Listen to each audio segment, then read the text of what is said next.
एका वर्गात 40% मुलांनी शिष्यवृत्ती मिळवली, जर 50% विद्यार्थ्यांना शिष्यवृत्ती मिळत असेल आणि वर्गात मुलींची एकूण टक्केवारी 60% असेल तर शिष्यवृत्ती मिळालेल्या मुलींची टक्केवारी काय असेल? मित्रांनो, आपल्याला हे 2-3 पद्धतीने सोडवा येतं. तर आपण एकदम सिंपल पद्धतीने सोडूया. वर्गात 100% मुलं आहेत, बरोबर आहे, असं धरूया आपण. वर्गात टोटल मुलं किती तर 100%, बरोबर. त्यापैकी मुली किती मित्रांनो? 60% मुली येतात, बरोबर आहे. मुलं किती असणार ही समजा गर्ल्स, आणि बॉईज किती राहणार मित्रांनो? 60 मधून किती गेले? 100 मधून 60 गेले, 40% मुलं राहणार. हे झाले ओरिजिनल त्यांच्या संख्या, शिष्यवृत्तीच काही घेणं नाही बरं का. ही टोटल संख्या झाली.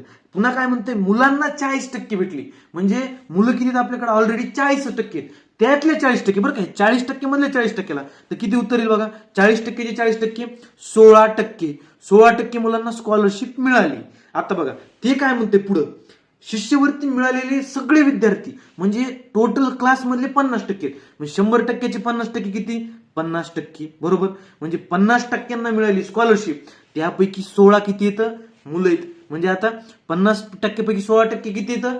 मुलं येतं. उरलेल्या कोण असणार? मुली असणार. किती असणार? 50 मधून 16 गेले 34. 34% मुली असणार कोण? स्कॉलरशिप घेतलेल्या. स्कॉलरशिप घेतलेल्या 34 मुली असणार. आपल्याला काय विचारले? मुलींची टक्केवारी विचारली स्कॉलरशिप मध्ये. बघा 34% मुली आहेत स्कॉलरशिप घेणाऱ्या, टोटल मुली किती? 60% गुणिले 100, हे कॅल्क्युलेट करा. हा शून्य कटला, हा शून्य कटला, बरोबर. पुन्हा काय?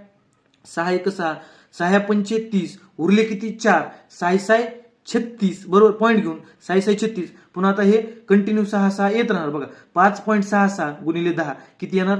56.66%. धन्यवाद.